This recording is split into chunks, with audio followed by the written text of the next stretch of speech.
2022년 2월 24일 러시아의 우크라이나 침공으로 전쟁이 시작이 됐습니다. 금방 끝날 것 같던 전쟁은 끝나지 않고 지금까지 이어지고 있습니다.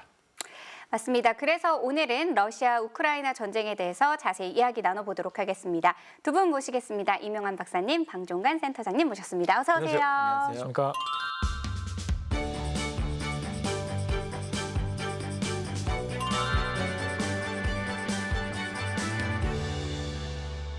우크라이나가 대대적인 반격을 지난 6월부터 시작을 했습니다만 별다른 효과를 거두지 못했다라는 의견이 많습니다. 그리고 러시아의 공격도 역시나 별다른 효과가 없고요. 전선은 교착 상태이다라고들 하고 있는데 사실 이런 상태인 경우에는 병사들이 가장 힘든 상태죠. 사람들은 무조건 전쟁이 빨리 끝나는 게 좋으니까 이 기대치가 지 마음대로 이제 왔다 갔다 하는데 현재 교착 상태라고 하고 또는 우크라이나가 기대했던 성과를 거두지 못하니까 실패 아니냐 이렇게 말씀하는 분도 계신데 지금 현재 교착 상태도 내용이 중요하거든요. 지금 냉장에 보면 제공권, 기갑전력, 물량, 병력에서는 여전히 러시아가 우위에 있습니다. 그런데 공격은 우크라이나가 하고 러시아가 방어하는 시스템으로 돼 있어요. 이게 아마 전쟁 끝나면 현대전에서 이 정도로 객관적 수치가 열세인 상황에서 이 정도의 전쟁을 할 수 있었던 원인이 뭔가가 아마 중요한 그 분석 포인트가 될 거예요. 네. 아무튼 지금도 화력 면에서는 러시아가 뭐 많을 땐 10대, 적을 때는 3대 1 정도로 러시아가 우위에 있는데도 불구하고 우크라이나 군이 공세를 유지하고 있고 전쟁의 주도권도 쥐고 있어요. 러시아도 이제 이 꼴을 참을 수가 없으니까 주도권을 되찾기 위해서 6월 교착 상태 이후로 한 3번 정도 대반격을 했습니다. 근데 그 반격이 모두 실패로 돌아갔어요. 그리고 지금 우크라이나가 사실은 거의 정체 상태인데 이게 전쟁을 좀 빨리 끝난다는 입장에서 우크라이나가 성공하려고 했으면 그 지금 바로 앞쪽에 있는 토크마크를 점령을 하고 그다음 이제 마리우폴까지 가서 러시아군 보급선을 남북으로 끊었어야 되는데 그 토크마크라는 곳이 강으로 이렇게 휘어 감겨 있는 데다가 그러니까 간단히 말하면 화력과 제공권 없이는 절대 점령할 수 없는 도시예요. 그러다 보니까 그쯤에서 멈춰 있게 됐습니다. 그러다 보니까 우크라이나는 요즘에 크림반도 쪽으로 이제 소규모 분대를 찌르고 있는데 솔직히 말씀드려 제가 봐서는 지금 서방 쪽에 조금 전쟁 장기화에서 피로증이 생기니까 우리가 이길 수 있다라는 걸 이제 보여주기 위해서 크림 쪽에 소규모 상륙도 시도하고 일선에는 교두보도 만들었다라고 하는데 사실은 지금 크림을 뚫고 진격하기에는 지금 여러 가지로 좀 부족한 상황입니다. 그래서 전선은 교착이지만 여전히 러시아는 객관적 수치에서 우세하다. 그러나 공세는 실패하고 공격의 주도권은 아직은 우크라이나가 쥐고 있다. 이 상태로 보시면 좋을 것 같습니다. 사실 근데 이게 러시아가 애초에 목표했던 그리고 생각했던 방향과는 굉장히 다른 방향으로 이어지고 있는 거잖아요. 그러다 보니까 예상과 다르게 전쟁이 계속해서 길어지고 있는데 이렇다 보니까 이쯤에서는 그럼 애초에 푸틴이 왜 전쟁을 시작했지? 라는 생각부터 좀 돌아가 봐야 될 것 같아요. 그렇죠. 이 푸틴이 전쟁을 시작하게 된 명분이 뭐였죠? 1년 9개월이 지났지만 러시아는 공식적으로 아직까지 이것을 전쟁이라고 표현하지 않습니다. 특별 군사작전이라고 표현했지 않습니까? 이 용어에 깊은 의미가 있습니다. 이 이야기는 뭐냐면은 전쟁을 단기간에 끝낼 수 있다는 러시아의 자신감이 묻어 있는 거죠. 그리고 특별 군사작전이니까 서방에서는 개입할 명분이 없다. 그리고 러시아 국민들한테는 전쟁이 빨리 끝나고 일부 부대만 가서 작전할 거니까 특별히 걱정하지 마라. 이런 취지의 의미가 담겨 있는 거죠. 그런데 실제로 러시아에서는 2022년 3월 달에 법으로 전쟁이라는 용어를 사용하면은 그 재판을 통해서 형무소로 보냈습니다.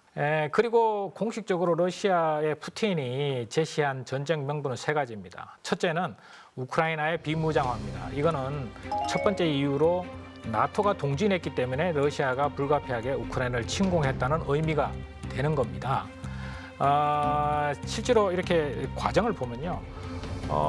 소련이 붕괴되고 나서 실제로 미국의 국무장관, 베이커 국무장관이 1인치도 나토가 동쪽으로 진출한 일은 없을 것이라고 실제로 이야기했다는 기록은 남아 있습니다. 러시아 입장에서는 야 그렇게 약속해놓고 20년 동안 13개 국가가 동유럽 국가들이 나토에 가입했거든요. 네. 이거 약속 위반 아니냐 이렇게 이야기하는 거죠. 그리고 젤렌스키가 집권한 이후에 우크라이나는 헌법에다가 나토에 가입하겠다는 걸 명문화했습니다. 그러니까 러시아의 입장에 제가 동조하는 건 아니지만 네. 러시아 입장에서는 야 미국이 약속을 어겼고 지금 우크라이나가 나토에 가입하겠다고 헌법에 명시했기 때문에 우리는 이걸 용납할 수 없다. 이게 첫 번째 이유죠. 네. 두 번째는 우크라이나의 탈나치화입니다. 우크라이나 역사에 보면은 제2차 세계대전 때 우크라이나 민족주의자 가운데 스테판 반데라라는 사람이 있습니다. 네. 이 사람이 그러니까 반소련 친독일 민족주의자다 보니까 그 당시에 나치와 협조해서 독립을 추구하면서 일부 이제 소련에 대항해서 전투를 하거나 독립 전쟁을 한 케이스가 이 경우에 해당되는데요. 그런데 여기에 추종하는 사람들이 유로마이단 혁명 때도 여기에 가담을 했고 실제로 이제 이걸 추종하는 사람들이 아조프 연대라고 있지 않습니까? 그 연대를 구성해서 이제 돈바스 지역의 분쟁 과정에서 친러시아 주민들을 탄압했다는 거죠.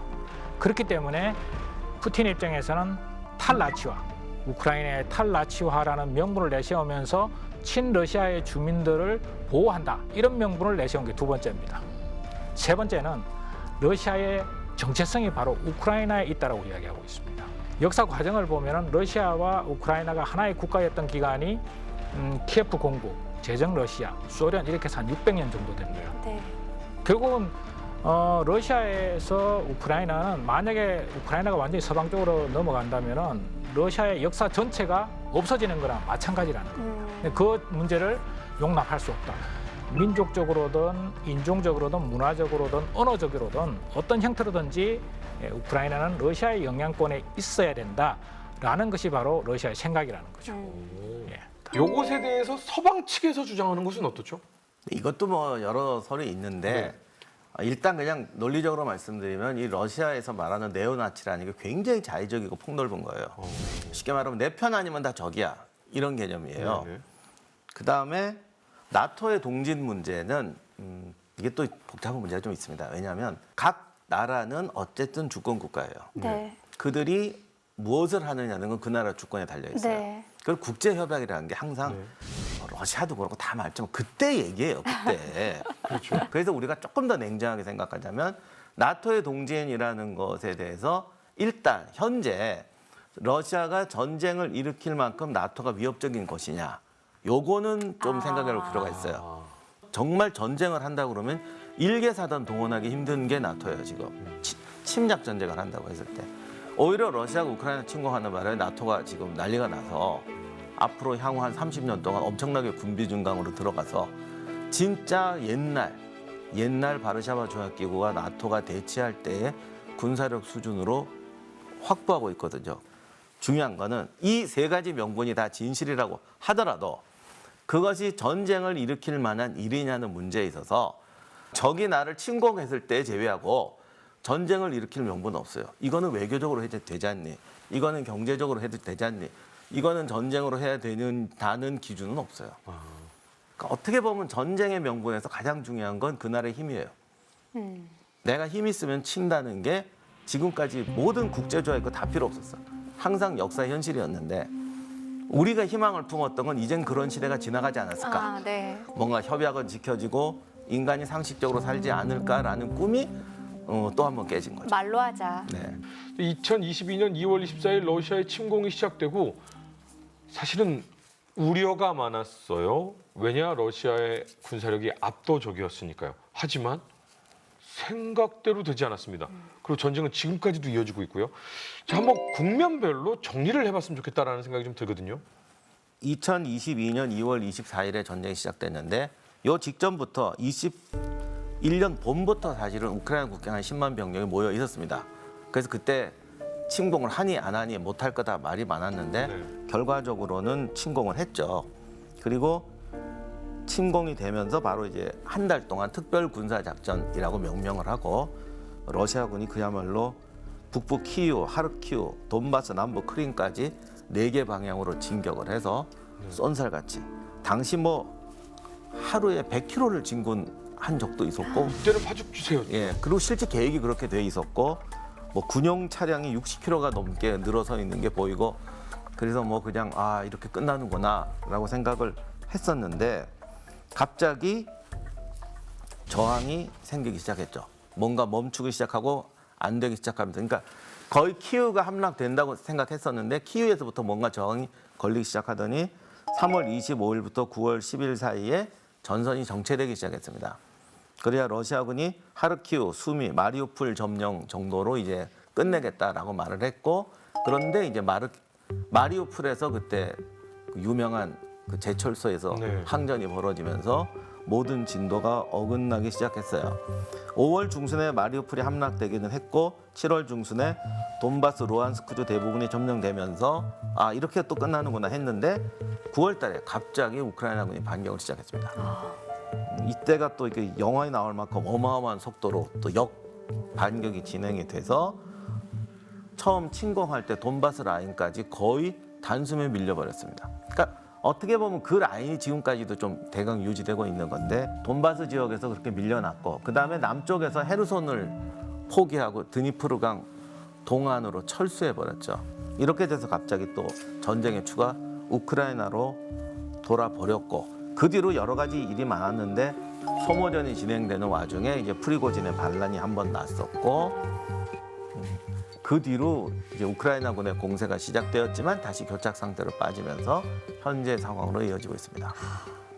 아니 그러니까 참 이 막강 군사력을 가지고 있는 러시아가 먼저 전쟁을 공세했기 때문에 분명히 빠르게 이것이 정리가 되고 우크라이나가 함락이 될 것이라고 모두가 예상을 했는데 아까 박사님의 말씀하신 대로 2월에 시작했지만 3월부터 좀 고전하는 느낌이 있었어요. 그렇죠. 전쟁 초기에 러시아의 고전의 원인을 한마디로 이야기하면은 러시아군의 능력에 비해서 목표가 지나치게 컸다라고 평가할 수 있습니다.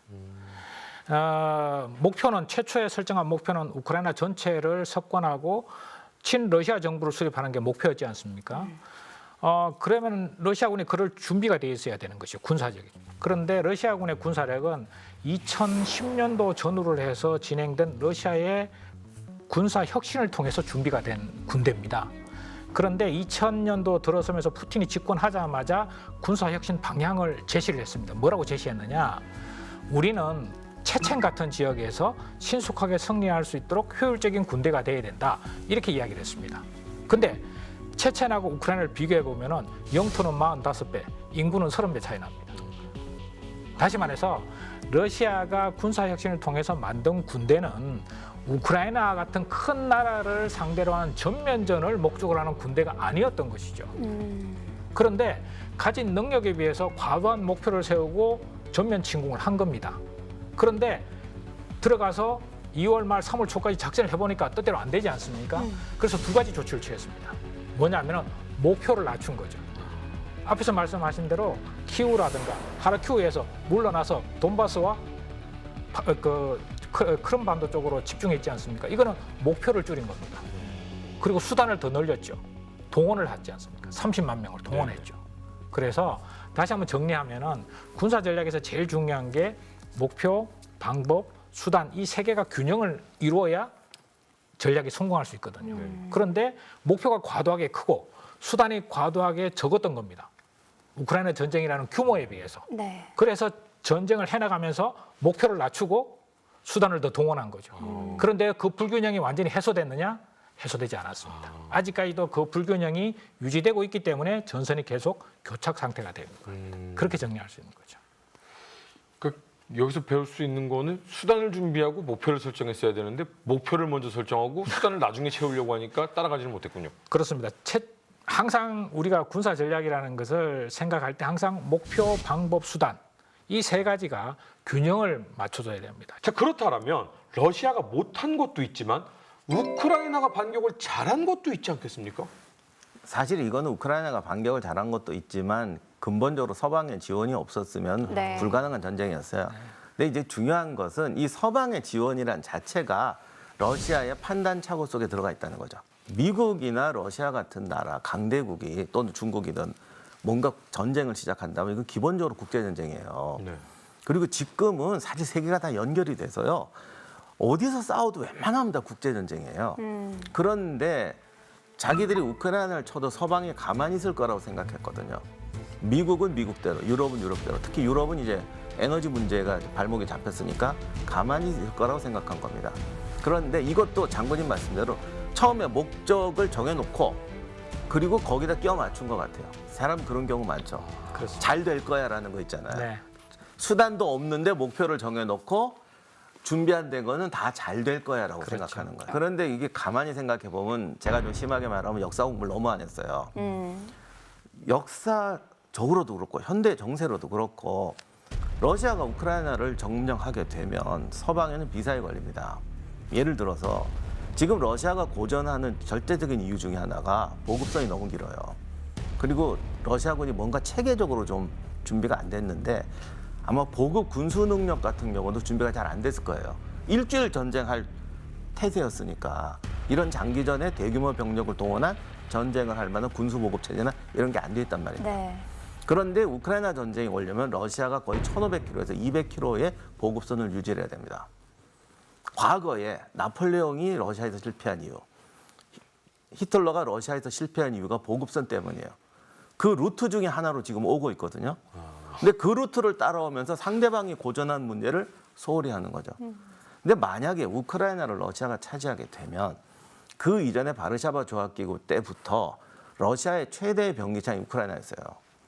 그러면 러시아가 우크라이나 공격할 때 이렇게 고전했다. 그러면 러시아가 폴란드나 독일을 칠 때 고전하겠냐? 아니죠. 우크라이나가 있으면 보급선이 1,000km 이내로, 1,000km가 뭐야? 몇백 킬로 이내로 줄어들게 됩니다. 중간 기지가 생겨버리니까요. 그렇죠. 이렇게 되면 러시아군의 군사력의 집중도가 완전히 달라지게 돼요. 그러면 어느 바보가 그걸 구경만 하고 있겠냐고. 생존만큼 중요한 게 없는데. 쟤네들이 지금 경제난 아니니까 지원 안 할 거야. 생존보다 중요한 경제난은 없어요. 그렇기 때문에 서방이라든가 미국의 지원 문제를 너무 소홀히 생각했어요. 그리고 역사 공부를 안 했다는 게 이게 특수 군사 작전으로 오니까 그랬는데 전면전으로 오게 되면서 우크라이나에서 전쟁을 꽤 많이 했습니다. 그러다 보면 우리나라도 옛날부터 적이 쳐들어오면 항상 방어선이 대동강, 임진강 뭐 이렇게 돼요. 근데 그런 개념이 하나도 없이 준비를 했기 때문에 전선에서 우왕좌왕하게 되면서 1년을 소모하게 된 거죠. 반면에 이제 우크라이나군은 2014년에 그 돈바스 사건 전쟁 이후로 병력은 부족했지만은 장교단 준비는 굉장히 많이 했어요. 보병들이나 전투 지휘관들의 어떤 창의성, 적응성 이런 부분에 대한 훈련을 많이 했는데 이것이 세계 최첨단의 장비와 화력을 가진 국가의 전쟁에서도 이 보병 전투의 어떤 능력이라는 게 굉장히 중요하더라. 제공권도 빼앗겨, 화력도 빼앗겨, 기갑도 없는 상태에서도 보병이 이길 수 있더라. 지휘와 전술 운영 능력으로 이걸 우크라이나군이 보여줬어요. 물론 상대가 좀 상당히 못해줘야 하는 것도 있습니다만 그렇기 때문에 우크라이나가 지금까지 선전할 수 있었고 그다음에 이제 드론이나 첨단 장비 얘기도 많이 나오는데 저는 개인적으로 조금은 지금 나오는 건 좀 과장된 것 같아요. 우크라이나군이 역시 그런 점에서 더 융통성 있고 잘하는 건 맞는 것 같지만 전황을 바꿀 정도로 우세한 것 같지는 않아요. 러시아군보다. 다만 이제 서방의 정보 자산이 아직 공개가 안 됐지만 사실상 굉장히 많은 역할을 해줬기 때문에 어떻게 보면은 첨단 전쟁에 보이지 않는 부분에서 우크라이나군이 강했던 것이 보이는 부분에서의 약했던 부분을 이 정도로 상쇄시켜주고 있다라고 말씀드릴 수 있을 것 같습니다. 그러니까 어찌 보면 이 최근 이 현대전들은 보이지 않은 부분에도 다 계산을 하고 고려를 하고 해야 되는 부분이네요. 그러니까 이 미국과 유럽의 정보 지원뿐만 아니라 우크라이나의 활약까지 해서 전쟁이 이렇게 길어지고 있는 건데 그 미국과 유럽의 지원 중에 무기 지원도 큰 역할을 했잖아요. 그렇죠. 어떤 것들이 있죠? 일단 금액 측면에서 봐도 어마어마합니다. 그러니까 미국이 우크라이나를 지원한 금액, 돈, 이걸 이제 무기지를 다 돈으로 환산해 보면은 약 487억 달러, 우리나라 돈으로 63조 원입니다.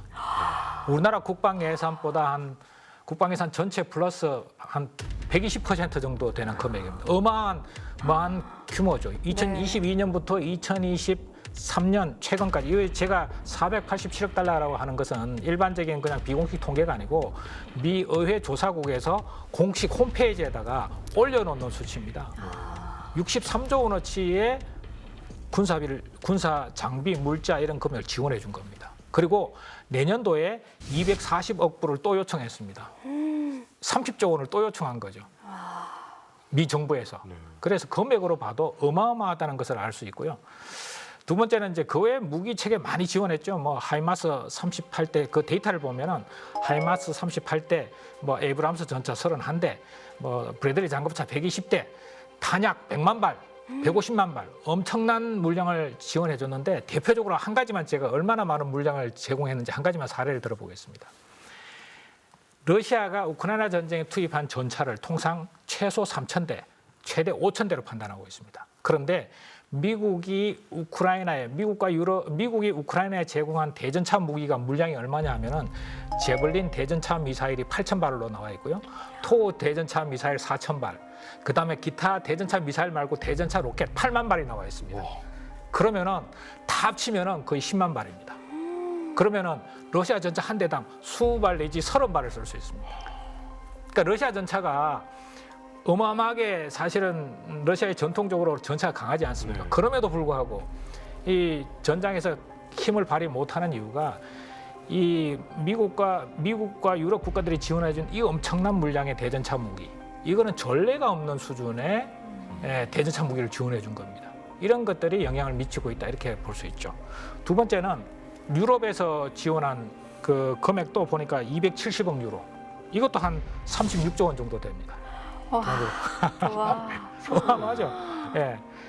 그리고 유럽은 돌이켜 보면은 잘 알려지지 않았지만은 동유럽과 유럽 국가들이 엄청나게 노력을 했습니다. 예를 들면은 2022년 2월달에 전쟁이 발발하고 4월달에 독일 총리가 이렇게 약속을 했습니다. 동유럽 국가들한테 너희가 가지고 있는 공산권 무기를 우크라이나에 주면은 독일이 레오파드 전차라든가 이런 서방 무기를 대신 지원해 줄게. 이게 링타우시 계획입니다. 순환 계획이라는 거죠. 밀어내기 식으로 지원해주고 하면은 독일이 지원해줄게. 이렇게 지원해준 게 링타우시 계획인데요. 동유럽 국가들이 지원했죠. 전차 지원한 것만 해도 수백 대, 뭐 자주포 굉장히 많이 지원했습니다. 그게 우크라이나가 굉장히 많이 도움을 받았죠. 근데 이제 도움이 됐는데 정작 이제 독일과 동유럽 국가들 사이는 조금 삐걱거렸습니다. 왜냐하면은 안 줘요? 독일이 그만큼 보충을 못 해준 겁니다. 그래서 우리 K2 전차가 생산이 안 돼. K2 전차가 거기 들어갈 수 있는 여지가 있었던 겁니다. 독일도 주고 싶은데 생산이 안 된 거죠. 네. 네. 그다음 두 번째는 155mm 탄약이 중요하니까 100만 발을 지원해 주겠다 약속을 했습니다. 실제로 약속을 했습니다. 예산까지 다 편성을 했습니다. 근데 지금 통계를 봤더니 지원해 준 게 30만 발밖에 안 됩니다. 돈이 있음에도 불구하고 왜 지원을 못 해주느냐? 유럽의 155mm 탄약의 재고가 너무 없는 겁니다. 이거 주면은 자국의 안보가 위험하니까 못 주겠다고 이야기하고 계약을 한 회사들하고 생산을 독려해 봤더니 야 우리 그 생산 라인이 안 돼 라고 이야기해서 계약조차도 일부 회사는 파기하고 있습니다. 그래서 지금 문제가 되고 있는 게 3월 달까지 100만 발이 지원이 돼야 우크라이나 전쟁을 수행할 수 있는데 지금 그 약속한 물량의 절반도 못 지키는 상황이 됩니다. 그래서 이런 것들이 전쟁의 향배에도 영향을 미칠 수 있다 이런 평가가 나오고 있습니다. 근데 막상 전쟁이 나면 항상 보면 질보다 양이에요. 고물 전차 세대가 좋은 전차 한 대보다 낫다고. 그러다 보니까 전시 체제라는 건 속성으로 가야 되는데 지금 유럽은 그러니까 훌륭한 물건 만드는 체제로 가 있는 거죠. 이게 만약에 이 우크라이나 전쟁이 어떻게 되든지 앞으로 바뀔 가능성이 되게 있어요. 그렇게 되면은 러시아가 또 나토를 재무장시키는데 실제로 전투 능력을 부여하는 또 실수를 하게 되는데 이게 전쟁에서는 정말 중요합니다. 그렇죠. 비싸고 좋은 물건 차고 나오는 게 훌륭한 군대가 아니에요. 아무나 철모 집어쓰고 나올 수 있는 군대가 무서운 군대예요. 근데 이제 100점짜리 전차 한 대보다는 고물 전차 60점짜리가 세대가 낫다. 근데 95점짜리가 엄청 많이 있는 나라가 대한민국이죠. 그러니까 우리나라가 어쨌든 전시 체제에 있다는 것이 전 세계적으로 되게 이게 중요하게 지적이 되더라고요. 네, 그런 면이 있습니다. 네, 그래서 지금 뭐 전 세계에서 지금 뭐 인정을 받고 있는 또 네. K방산이 또 인정받고 있습니다. 자, 그런데 러시아에도 무기를 지원한 나라들이 있습니다. 이란이 대표적으로 있고요. 그렇죠. 또 우리가 빼놓을 수 없는 북한이 있습니다. 네. 러시아가 이란으로부터 지원받은 대표적인 무기체계가 이제 그 자폭 드론입니다. 자폭 네. 드론, 샤헤드, 뭐 그다음에 아라시 이런 이제 계열의 자폭 드론이라고 흔히 이야기하는데요. 그러면은 러시아는 이 자폭 드론을 어떻게 운용하느냐?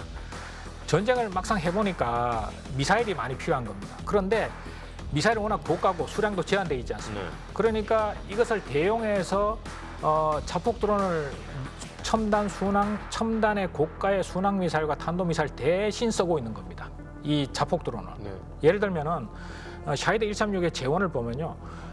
이란에서 도입한 샤히드 136은 전체 무게는 한 200kg 되고 탄두는 한 30kg 정도 됩니다. 그러니까 일반 미사일보다는 위력이 좀 작죠. 네. 그런데 만드는데 $20,000밖에 안 듭니다. 러시아의 그 뭐 순항 미사일이나 또는 탄도 미사일은 적어도 뭐 100만 불, 뭐 70만 불, 50만 불 이상 들어가는데 이건 단 2만 불인 겁니다. 지금 러시아가 이 샤헤드 계열의 136 계열의 자폭 드론을 도입한 수량만 벌써 한 2,000발 이상, 수천 발을 도입했다 이렇게 나와 있고 모스크바 근처에 생산 공장을 아예 지금 설립했다는 이야기도 들리고 있습니다.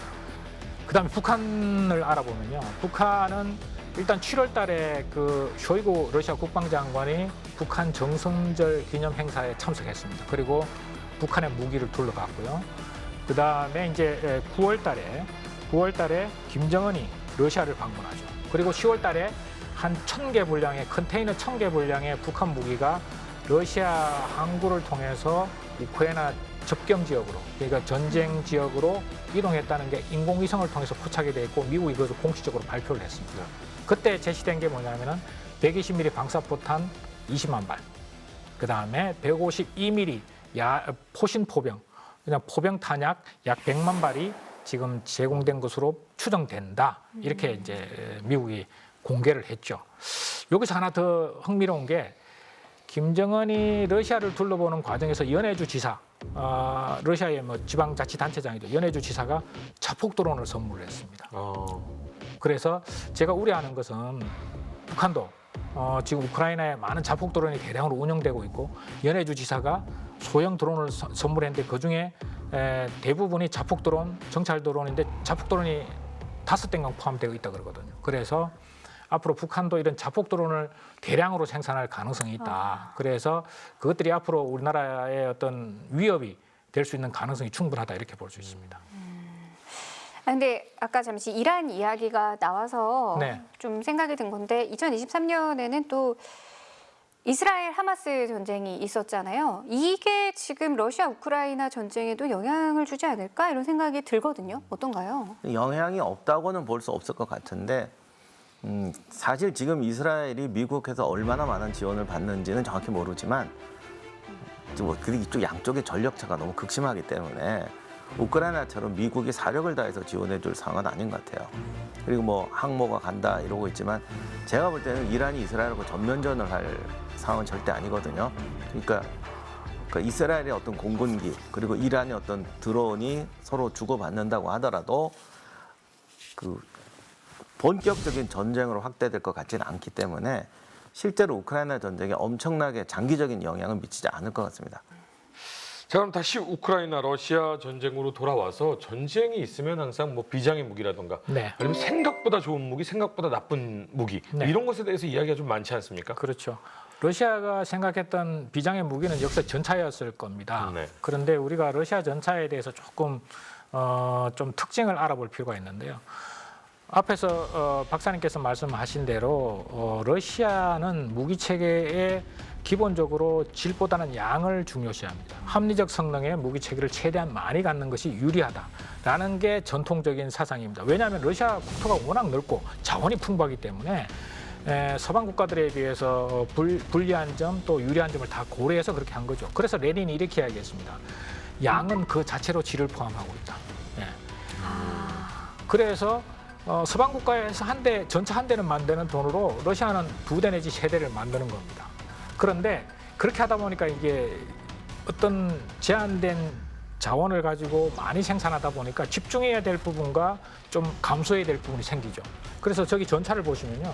전차는 원래 바퀴, 궤도 부분의 기동력, 그다음에 주포 부분을 중심으로 한 화력, 그다음에 장갑을 중심으로 한 방어력, 이 세 가지가 균형을 맞아야 돼요. 네. 그런데 적은 돈으로 많이 생산하다 보니까 러시아와 소련은 어떻게 했냐면은 기동력과 화력은 극대화합니다. 공격력이니까. 대신에 장갑은 최대한 얇게 하고 방어력은 최소한만 신경을 쓰는 겁니다. 그래서 러시아 전차가 그런 식으로 생산이 됐기 때문에 소련 전차도 마찬가지고 냉전 시대에 미국이 전차를 한 12,000대 정도를 가지고 있었는데요. 소련은 56,000대를 가지고 있었습니다. 전차만. 어마어마하죠. 예. 그래서 저기 그림에도 보시면 요번에 우크라이나 전쟁에 투입됐던 러시아 전차가 포탄을 만약에 대전차 미사일을 맞았을 때 2차 폭발에 의해서 병뚜껑이 터지듯이 그렇게 피해가 많았다고 그러지 않습니까? 저기 보시면은 자동 장전 장치에 의해서 전차의 포탄이 포탑 바로 밑에 병력이 타는 그 바로 밑에 이렇게 장전 장치가 되어 있습니다. 그래서 네. 저 부분이 맞으면 2차 폭발하면서 병력들이 위에 있는 병력들이 다치는 겁니다. 서방 전차들은 저 포탄이 전부 뒤쪽에 있습니다. 뒤쪽에 따로 있고 저걸 격벽이라고 그러는데 별도의 장갑으로 보호막을 쳐놨습니다. 그래서 혹여. 피격을 당하더라도 네. 2차 폭발이 일어나지 않는 거죠. 그래서 저런 원인들이 종합적으로 결합이 되면서 러시아군의 피해가 많아졌다. 이렇게 볼 수 있습니다. 네. 그럼 우크라이나 쪽의 무기는 어떤 게 좀 좋은 게 있을까요? 우크라이나 쪽의 무기는 뭐 미국이 지원해준 무기는 뭐 당연히 이제 저기 제블린 대전차 최고의 미사일 무기죠. 앞에서 제가 수량 어마어마하게 네, 뭐 네. 지원됐다고 말씀드렸지 않습니까? 이제 두 번째 말씀드리고 싶은 게 뭐냐면은 앞에서 제가 이란으로부터 러시아가 지원받은 이란으로부터 지원받은 샤헤드 136 그 드론을 말씀드렸는데 그 드론하고 미국이 우크라이나에 지원해준 드론은 좀 다릅니다. 그러니까 샤헤드 136은 2만 달러, 그래서 저가로 만드는 대신에 이거는 고정 표적만 타기 가능합니다. 미리 입력된 그 고정 표적을 좌표를 따라가서 그냥 부딪히면서 폭발하는 겁니다. 그런데 지금 미국이 우크라이나에 지원한 스위치 블레이드, 저 그림에 나와 있지 않습니까? 네. 저거는 발사 쭉 지상에 깔아놓고 발사를 하면은 발사한 사람이 모니터로 다 추적이 됩니다. 그래서 저게 모터로 작동합니다. 그러니까 스위치 블레이드는 오토바이 엔진으로 작동하고 저거는 전기 모터로 작동합니다. 오토바이 엔진이 날아가면 다 들리지 않습니까? 네. 그래서 격추되는 거죠. 필요시에는. 그런데 전기 모터기 때문에 공중 한 200~300m로 해서 비행을 하는데 육안에도 안 보이고 소리도 안 납니다. 그 발열도 훨씬 적겠네요. 훨씬 적죠. 그렇게 쭉 작전 지역의 한 작전 지역의 범위가 저기 한 40km 정도 되거든요. 그래서 한 20km, 30km를 날아가서 러시아군 전차 부대가 있으면 그것을 선회를 합니다. 딱 선회를 하면은 모니터를 보고 있습니다. 발사한 사람이. 그리고 모니터를 보면서 여기는 지휘관 전차, 여기는 뭐 대공 미사일. 그러면은 지휘관 전차부터 파괴하면은 효과가 크겠네. 그러면 버튼 딱 누르면은 저 위에서 내려가는데 만약에 전차가 움직이지 않습니까? 따라가서 잡혀갑니다. 왜냐하면 딱 버튼을 누르는 순간에 낙온이라 그래서 표적이 저 센서에 딱 입력이 되는 겁니다. 그럼 도망가더라도 따라가서 파괴하는 거죠. 쟤는 얼마입니까? 조금 비쌉니다. 네. 얼마면 비쌉니다. 살 수 있습니까? 최소한 한 3배에서 5배 정도 비쌉니다. 미국 무기는 가격 물어보는 거 아니에요? 네. 근데 지금 이게 흥미로운 점이요. 미국의 그 국방부 차관 힉스 차관이라고 있는데 그 차관이 뭐라고 이야기하냐면 우크라이나 전쟁을 보니까 저런 어떻게 보면은 미국의 입장에서 우리 보면 굉장히 비싸고 고가의 무기지만은 미국의 엄청난 국방비에 비하면 저건 사실은 뭐 엄청 싼 합리적인 거죠. 수준의 아주 그 대량으로 생산하면 효과가 굉장히 좋은 무기 체계로 판단이 돼서 저런 무기를 앞으로 대량으로 생산하겠다. 이걸 이제 리프리케이트 계획이라 그래서 앞으로 미국이 저런 방향의 무기 체계를 대량으로 생산해서 중국과의 군사 경쟁이나 이런 게 대비하겠다. 이렇게 이제 미국도 우크라이나의 교훈을 받아들여서 지금 발전시키고 있습니다. 예. 적의 양보다 질 같지만 네. 여기서 또 생각해야 될 게 상대적인 걸 봐야 돼요. 네. 그러니까 드론과 드론을 보면 이게 드론과 드론을 보면 양보다 질로 이기는 것 같은데 드론의 공격 목표가 전차나 대전차 그렇죠. 무기나 공장이라 생각하면 이거는 질로 양을 이기는 게 아니라 양으로 양을 이기는 거예요. 탱크 한 대와 이거를 생각해 보세요. 그러니까 러시아 탱크가 양으로 이기려고 했더니 상대가 드론이나 제볼린이다 보니까 양해지는 거예요. 네. 그러니까 질이 양을 포함한다는 레닌의 말이 맞긴 맞아요. 근데 생각해 보면 네. 미국 전체 한 대 만드는 가격과 네. 러시아 전체 한 대 만드는 가격은 생각해 보면은 질과 양이라고 표현하기에는 좀 애매한 부분이 있긴 합니다만 미국으로서는 이건 양이다. 그렇죠. 뭐 이거는 뭐 충분히 네, 합리적인 그렇습니다. 거죠. 예. 러시아와 우크라이나군은 군 편제도 좀 다르죠. 그렇죠. 우리가 통상적으로 부대 구조 하면 너무 복잡한 문제라서 야 그거 뭐 그렇게 중요하냐 알 필요 있느냐 이렇게 생각하는데요. 네. 그렇지 않습니다. 이게 부대라는 게 왜 중요하냐면요. 부대라는 게 결국은 병력과 무기 체계가 결합되는 플랫폼입니다. 네. 서로 장단점을 보완하면서 시너지 효과를 내는 겁니다. 그걸 이제 흔히 이야기할 때 전문 용어로 제병 협동 작전 능력 이렇게 이야기하는데요. 네. 그래서 러시아는 제병 협동 작전을 어느 제대를 기준으로 구사할 것인가. 다시 말해서 우리가 흔히 소대, 중대, 대대, 연대, 사단 뭐 쭉 올라가지 않습니까? 그중에 러시아는 이 우크라이나를 침공하면서 대대급에서 제병 협동 작전을 한번 해보겠다. 이렇게 해서 부대를 대대 전술단이라는 부대 구조를 만들었습니다. 대대 전술단이라는 부대 네. 구조를. 그래서 대대 전술단에 전차도 넣고 장갑차도 넣고 방공 무기도 넣고 다 넣었습니다. 병력은 한 600명에서 한 800명 정도 되고 중령이 지휘하는 부대가 들어갔죠. 그런데 문제는 뭐냐면은 이 부대는 어디서 교훈을 얻어서 만들었냐면은 체첸이라든가 돈바스 지역에서 일종의 전면전이 아니라 분쟁 지역에 특화된 부대 구조였다는 겁니다. 저것을 우크라이나에 전면 침공을 하면서 아 이게 효과적이다, 효과적일 수도 있다 생각하고 그 편제를 그대로 가져간 겁니다. 그런데 문제가 뭐냐면은 보급이 약한 겁니다. 이 부대는. 그러니까 대대급의 보급을 담당하는 게 한 소대밖에 안 되는 겁니다. 네. 그래서 우크라이나를 침공했는데 한 일주일 만에 끝났으면 야 러시아 역시 훌륭한 부대 편성을 가지고 혁신적인 부대 편성을 가지고 아주 전쟁을 승리로 이끌었다. 굉장한 아마 롤 모델이 됐을 겁니다. 근데 전쟁이 길어지면서 보급은 떨어지고 결국은 그 자료에 보시면은 뭐 그 우크라이나 민간 상점을 약탈하고 막 네. 그런 현상이 발생했지 네. 않습니까? 보급이 제대로 안 되고 그러니까 이게 문제가 된 거죠. 어찌됐든 전 세계가 참 많이 주목을 해왔지만 교착 상태가 지속돼 오고 있습니다. 먼저 그러면 러시아 입장에서 봤을 때 푸틴의 목적 지금 달성이 되고 있는 겁니까? 전술적 수준에서는 일부 성과가 있었다. 그런데 전략적 수준에서는 성과가 없고 오히려 역작용만 발생하고 있다. 이렇게 정리될 수 있습니다. 이걸 뭐 우리 흔히 하는 말로 소탐 대실했다. 뭐 이런 이제 평가를 할 수 있는 거죠. 그러면은 전술적 성과는 뭐냐? 첫 번째는 러시아가 전쟁을 시작하면서 현재까지 적어도 10%에서 한 15% 사이 정도의 영토는 확장이 됐습니다. 그러니까 돈바스 지역을 제외하고 전면 침공 과정에서 그 최대한 많이 점령했다가 다시 물러나기는 했으나 그럼에도 불구하고 우크라이나 영토의 한 10% 이상을 현재 러시아가 더 점령한 상태입니다. 전쟁 시작 단계보다. 그건 분명한 성과죠. 네. 예. 그리고 자포리자 부분도 지금 점령하다 보니까 영토가 지금 연결돼 있지 않습니까? 네. 우크라이나 내에 러시아 점령지가. 그래서 이런 부분은 분명한 성과다. 두 번째, 푸틴에 대한 지지도가 올라갔습니다. 전쟁을 시작할 때 푸틴의 지지도가 60%였습니다. 네. 그런데 전쟁 과정에서 80% 수준을 지금 유지하고 있습니다. 정치적으로 보면은 분명한 이득이죠. 네. 예, 두 가지 측면에서는 분명히 이득이죠. 그런데 대실이다. 결국은 큰 틀에서 손해 본 게 뭐냐면은 미국의 트럼프 대통령이 그렇게 유럽을 미국 중심으로 단결시키려고 그랬는데 안 됐거든요. 네. 프랑스, 독일이 딴 생각하고 뭐 기타 등등해서. 근데 푸틴이 우크라이나를 공격하는 순간에 유럽 전체가 미국을 중심으로 단결을 해버렸습니다. 그렇죠? 거기다가 핀란드가 지금 나토에 가입했지 않습니까? 네. 스웨덴도 가입하기 직전의 상태입니다. 더 흥미로운 것은 젤렌스키 대통령이 집권하면서 헌법에다가 나토 가입을 명문화했지만은 전쟁 전에 나토 가입에 찬성하는 우크라이나의 비율은 30%밖에 안 됐습니다. 특이하죠. 그런데 전쟁이 딱 진행되면서 지금은 70% 이상의 사람들이 우크라이나가 나토에 가입해야 된다 이렇게 완전히 바뀌었습니다. 특이하죠. 이거는 아마 푸틴이 이런 상황을 예측은 못했을 겁니다.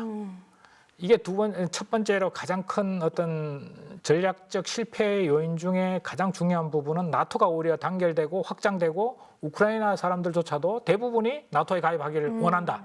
그전에는 아니었는데 이게 첫 번째고요. 네. 두 번째는 전쟁이 진행되는 과정에서 지금 러시아 병력의 약 30만 명 정도가 전사하거나 부상을 당했다고 나오지 않습니까? 거기다가 지금 징병제를 실시하면서 지금 중앙아시아 지역의 많은 고급 인력들, 고학력자들이 전부 징병을 피해서 도망을 간 겁니다. 그 인원이 수십만 명입니다. 그래서 외국 전문가들은 이런 고급 인력의 유출, 그다음에 젊은 러시아도 지금 사실은 인구가 줄어들고 있는 상황이거든요. 노령화되고 있는 사회에서 이런 젊은이들의 전사와 부상, 고급 인력의 유출 이런 것들이 향후에 러시아에 심각한 후유증을 가져올 수 있다 이렇게 우려하고 있습니다. 소탐 대실이었습니다. 네. 자, 전쟁 종결 시나리오 정말 많은 사람들이 원하지 않겠습니까? 임 박사님 생각하시는 전쟁 종결 어떻게 보십니까? 지금 러시아나 우크라이나나 자기가 원하는 것을 이루기 전에는 이제 전쟁을 종결할 수 없다. 러시아는 돈바스 지역 이거 지금 인들을 완전히 안전하게 확보해야 된다. 우크라이나는 크림반도까지 되찾아야 된다. 이런 상충된 얘기를 하고 있어요. 근데 결국 우크라이나의 주장은 국제적인 압력에 밀릴 수밖에 없어요. 그러면 국제적인 압력을 휴전을 하라고 그러느냐? 이 또 문제가 휴전을 했을 때 러시아는 힘을 되찾을 게 분명하고 적어도 우크라이나 전쟁 초기에 했던 실수들은 반복하지 않을 거란 말입니다. 그리고 러시아는 자원이 있기 때문에 어쨌든 무기 생산이라든가 이런 부분에 상당한 여력이 있고요. 나토나 미국이 그 수준 따라가려면 앞으로 5년 내지 10년 이상이 걸립니다. 그러니까 결국 전쟁이 또 재발할 수 있다는 거예요. 그리고 휴전 상태가 된다고 하더라도 우크라이나 군대를 지원해 줘야 되잖아요. 그러니까 서방이나 미국에서 지금 경제적 부담이 너무 커서 지원해 줄 수 없어라고 하는데 휴전이 된다고 해서 지원이 끊어지는 게 아니에요. 그러니까 현상 유지하는 수준의 군사 지원은 어차피 계속 해줘야 됩니다. 이러다 보니까 우리가 생각하는 것처럼 휴전이 아닙니다. 이건 진짜 3년 후에 또 붙자라는 식의 휴전이에요. 그러다 보니까 그 휴전이 우리 생각처럼 쉽게 될 것 같지는 않은데 그리고 우크라이나 주장은 러시아나 미국, 유럽이나 미국이 굉장히 많은 돈을 쓰고 있는 것 같지만 우크라이나가 러시아 영토가 되었을 때 어차피 들어갈 국방비입니다. 오히려 우크라이나는 이렇게 말하고 있죠. 우리가 대신 피를 흘려 싸워주고 있다. 너희들을 대신해서. 너희들은 돈만 내고 있는 거 아니냐. 사실 이렇게 말한 입장인데 이것도 사실 어떻게 보면 맞는 말입니다.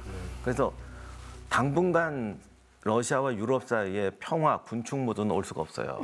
그렇게 본다면 우크라이나 휴전은 휴전이 문제가 아니라 결국 전체적으로 이 동서의 파워 게임이 어떻게 가느냐는 문제고요.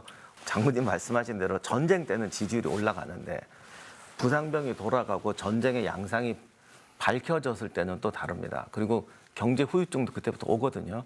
그렇게 되면 만약에 서방 쪽에서 푸틴 정권이 오래 못 갈 것 같다라는 판단을 하게 된다면 왜냐하면 그렇게 되면 휴전을 해도 러시아가 휴전 동안에 군비를 증강해서 다시 재침을 이룰 가능성이 약해지고 오히려 영토를 철수하고 옛날에 이스라엘이 시나이반도 철수하듯이 이렇게 될 수 있는 정치적 상황이 만들어질 거라는 판단이 들면 우크라이나 보고 휴전을 하라고 하겠죠. 그래서 우리가 눈으로 보기에 휴전이냐 아니냐보다 이 전체적인 전황이 어떻게 국제 정세가 만들어지냐가 중요하고요. 그다음 또 하나 사람들이 자꾸 놓치는 게 있는데 애초에 푸틴이 우크라이나를 침공할 때 서방과 나토의 힘을 약하게 본 이유 중에 하나가 튀르키예 문제예요. 나토의 중요한 군사력이면서 튀르키예 에르도안 대통령이 무슬림 이슬람 복귀 정책을 하면서 나토와 굉장히 다른 길을 걷기 시작했거든요. 그러다 보니까 전쟁 초반에 계속 튀르키예는 러시아 편인 것처럼 보도가 나오고 있었습니다.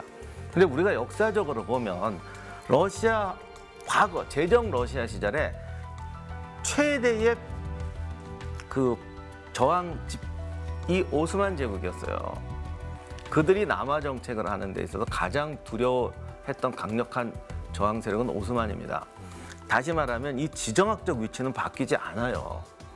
그렇기 때문에 지금도 튀르키예는 러시아와 만나고 있고 튀르키예가 나토에 가입하고 러시아가 나토에 가입한 것도 러시아의 팽창을 막아야 되는 최일선 지역이고 지금 러시아와 친하게 지낸다고 해서 그 팽창을 뭐 괜찮다고 생각하는 게 아니에요. 그래서 요즘에 조금 입지가 이상하게 바뀌잖아요. 갑자기 뭐 핀란드 가입하는 것도 찬성하겠다 하지만 튀르키예가 절대 러시아 편이 아니라는 걸 우리가 인식해야 됩니다. 그 말씀하신 대로 박사님 말씀에 전체적으로 동의하고요. 우리가 흔히 이렇게 이야기합니다. 전쟁은 시작할 때부터 끝내는 게 더 어렵다. 전쟁의 속성이 그렇습니다. 네. 그래서 저는 개인적으로 우크라이나 전쟁이 최소 2년은 갈 것이다. 그럼 2년이면 2월 달이지 않습니까? 중반기쯤에 한번 휴전이나 종전을 할 수 있는 협상의 기회는 올 수 있다라고 생각합니다. 왜 그러느냐? 첫째는 지금 러시아의 대통령 선거가 3월 달에 있습니다. 네. 그래서 푸틴이 대통령 선거 있고 난 다음에는 휴전 협상이나 종전 협상을 하더라도 정치적 부담이 적죠. 예. 그 다음에 미국의 지금 다음 대통령 선거를 포함해서 전체적으로 미국의 지원 역량, 의지 이런 것도 약해지고 있습니다. 여론도 우크라이나 지원에 찬성하는 여론이 지금 계속 떨어지고 있고요. 우리가 6.25 전쟁을 한번 상기해 보시면요. 50년 6월 달에 전쟁이 시작돼서 51년 6월 말부터 휴전 협상이 시작됐는데 2년이 걸렸습니다. 근데 53년도 7월 달에 휴전 협상이 된 거는 두 가지 이유가 있었습니다. 첫째는 아이젠하워 대통령이 미국에서 52년도에 당선이 됐고 53년 초에 스탈린이 사망을 했습니다. 그러면서 휴전 협상이 체결이 됐거든요. 휴전과 종전 협상은 절대로 정치적 영향을 받을 수밖에 없습니다. 성과가 불확실한 상태에서 휴전이나 종전 협상을 하는 지도자는 거의 정치적으로 자살 행위나 마찬가지죠. 그래서 적어도 중반기에 또는 후반기에 휴전과 종전을 위한 움직임 이런 것들은 한 번쯤 있을 수 있다. 그런데 만약에 이때에도 만약에 휴전이나 종전이 안 되고 더 전쟁이 3년 차로 넘어간다. 예, 3년, 4년 차로 넘어간다. 그러면 정말 이거는 분쟁의 상시화로 될 수밖에 없다. 그런데 여기서 하나의 가장 서방 측의 리스크는 뭐냐면은 우크라이나의 지금 가용 병력이 거의 소진되고 있어. 우크라이나의 가용 병력이. 그래서 지금 젤렌스키 대통령이 최근에 하는 이야기가 서방에서 무기는 지원해 주면은 그게 도움이 되는데 정작 나가서 싸울 병력이 지금 고갈되고 있다고 이야기합니다. 그래서 그런저런 상황을 종합적으로 고려하면은 중반기, 후반기쯤에는 한번 종전과 휴전을 위한 움직임은 기회는 올 수 있다라는 생각이 듭니다. 러시아와 우크라이나 양국의 희생된 병사가요. 러시아군이 약 30만 명, 우크라이나가 약 19만 명 정도 된다고 합니다. 50만 명의 사상자. 어떠한 전쟁의 이유가 있는지는 뭐 사람마다 생각이 다를 수 있습니다만 젊은이 50만 명이 사상자가 될 이유가 될 수 있을까요? 어쨌든 모든 국가의 수장분들께서 좀 빨리 종전이 될 수 있도록 최선을 다해주셨으면 좋겠다라는 생각이 듭니다. 자, 그러면 다음 이 시간에는요. 전쟁의 시대를 다시금 마주한 인류가 평화를 위해서 어떻게 노력해야 되는지 다시 이야기를 나눠보도록 하겠습니다. 시청해주신 여러분 감사합니다. 다음 이야기. 우크라이나 전쟁이 이어지는 가운데 지난해 10월 이스라엘에 대한 하마스의 공격이 시작되었다. 이에 이스라엘이 전면전을 선포하면서 가자 지구에 대한 군사작전이 이어졌다. 냉전 이래 이어진 평화의 시대가 끝나고 전쟁의 시대가 다가왔다는 우려가 커진 가운데 미중 대결의 위기 속에 대한민국의 안보 상황과 향후 우리의 선택지는 무엇인가? 전쟁의 시대 2부 위기 속 평화를 찾다. 많은 시청 바랍니다.